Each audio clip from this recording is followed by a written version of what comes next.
नमस्कार दोस्तों, भोसरी जमीन घोटाले से मुश्किल में आए पूर्व मंत्री और एनसीपी के नेता एकनाथ खड़से ने दोबारा बीजेपी सीढ़ी निकालने की धमकी दी है।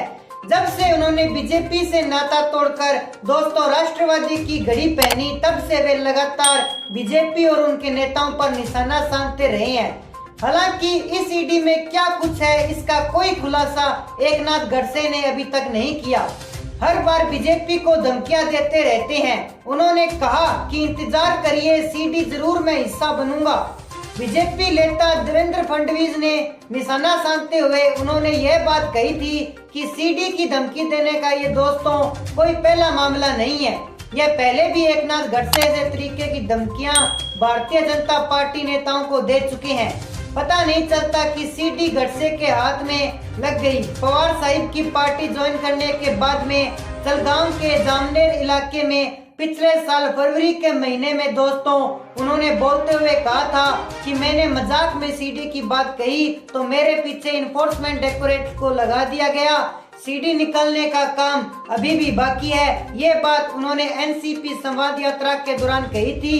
एकनाथ खड़से ने कहा कि एनसीपी में प्रवेश करते समय ही मेरे पीछे इन्फोर्समेंट डायरेक्टरेट को लगा दिया गया, जबकि मैंने ये बात मजाक में कही थी।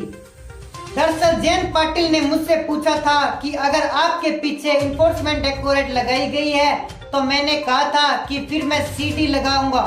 देवेंद्र फडणवीस पर हमला बोलते हुए एकनाथ खड़से ने कहा कि गोवा में बैठकर वो ये कहते हैं कि महाराष्ट्र नहीं मदर राष्ट्र हो जाएगा, तो उन्हें गोवा में शराब पर प्रतिबंध लगा देना चाहिए।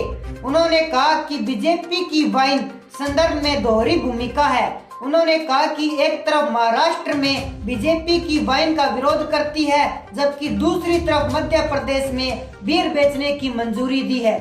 महाराष्ट्र में वाइन की बिक्री का विरोध नहीं है, लेकिन सुपरमार्केट और जो वॉकिंग स्टोर में जो बेचा जा रहा है विरोध उसका है। खड़से से यह भी कहा कि गोवा में गली गली में शराब मिलती है।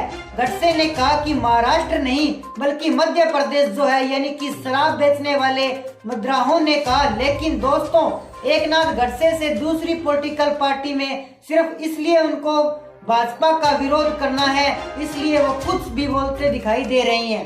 भारतीय जनता पार्टी महाराष्ट्र में शराब की बिक्री को लेकर कभी भी जो है विरोध व्यक्त नहीं किया है। ऐसे में जो भी आपकी राय है आप हमारे कमेंट सेक्शन में जरूर बताइए। साथ ही हमारे चैनल को कर लीजिए सब्सक्राइब, ताकि हमारी नई नई अपडेट्स आप तक पहुंच सके। जय हिंद, जय भारत।